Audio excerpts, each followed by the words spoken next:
Hey everyone, स्वागत है आप सभी का। उम्मीद है आप सभी लोग अच्छे होंगे, आपकी पढ़ाई अच्छे से चल रही होगी।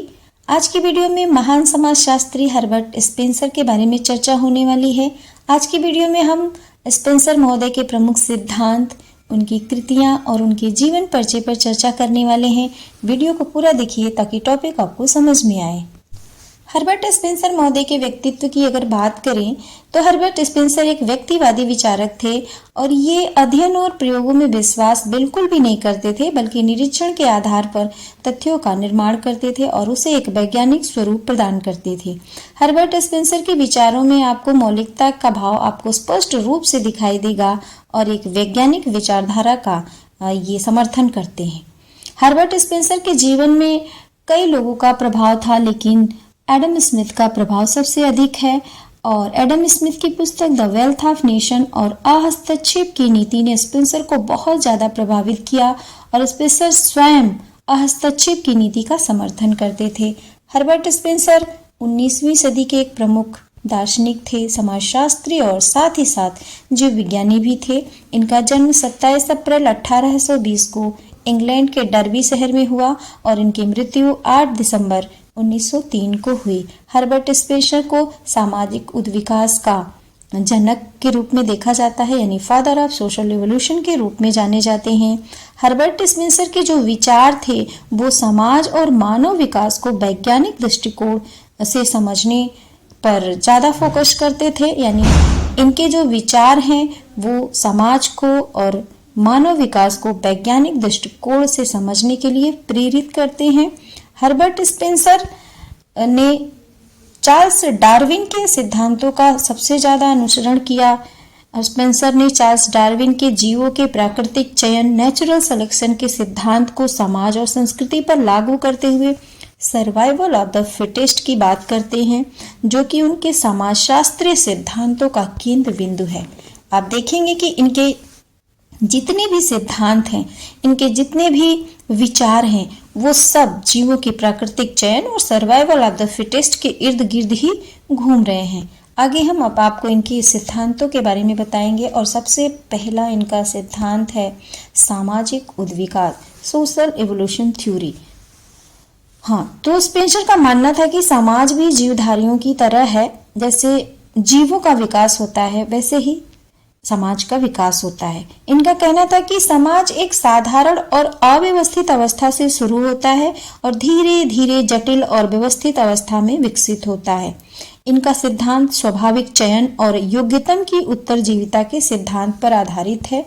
ठीक है। दूसरा सिद्धांत है सर्वाइवल ऑफ द फिटेस्ट, यानी सबसे पहले तो आपको बता दें कि ये जो वाक्य है सर्वाइवल ऑफ द फिटेस्ट, ये चार्ल्स डार्विन का है। विशेष रूप से ये चार्ल्स डार्विन से ही संबंधित है, लेकिन इसका वास्तविक प्रयोग समाजशास्त्र में हर्बर्ट स्पेंसर ने किया।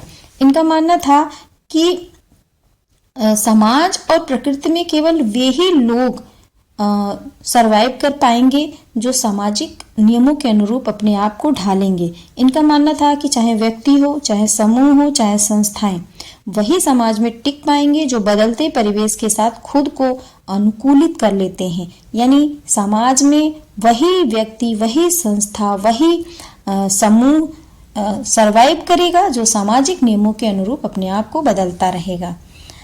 आगे ये बात करते हैं समाज को एक जैविक इकाई के रूप में देखना। स्पेंसर ने समाज की तुलना एक जीवित प्राणी से की। जैसे एक शरीर का विकास होता है वैसे ही समाज का विकास होता है। जैसे शरीर के अलग अलग अंग, हृदय, मस्तिष्क, फेफड़े, हाथ, पैर, आँख, नाक, कान, ये सब मिल करके शरीर का रूप धारण करते हैं, वैसे ही समाज के विभिन्न अंग जैसे कि परिवार, धर्म, शिक्षा, मनोरंजन संस्थाएं, आर्थिक संस्थाएं, राजनीतिक संस्थाएं, ये सब मिल करके समाज का निर्माण करते हैं।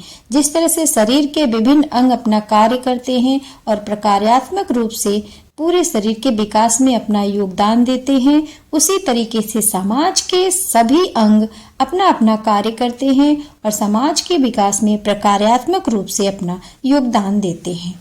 इसके साथ साथ ये व्यक्तिवाद और स्वच्छंदता की भी बात करते हैं। ठीक है, व्यक्तिवाद और स्वच्छंदता की बात करते हैं और इनका मानना है कि समाज को अपनी स्वाभाविक गति से विकसित होने देना चाहिए।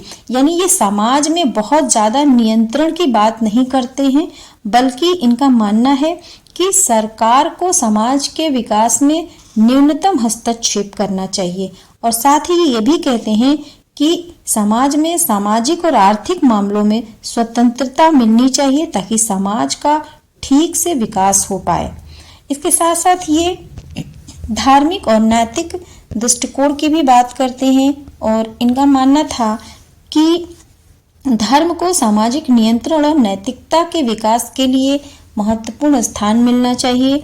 इनका ये भी मानना था कि धर्म एक आवश्यक अंग है समाज के विकास के लिए, लेकिन साथ ही इन्होंने ये भी बात कह दी कि जैसे जैसे विज्ञान और तर्क का विकास होगा वैसे वैसे धर्म का प्रभाव घट जाएगा। यानी समाज जैसे जैसे विकसित होगा, समाज जैसे जैसे आधुनिकीकरण की तरफ बढ़ेगा, वैसे वैसे धार्मिक और नैतिकता का प्रभाव कम हो जाएगा।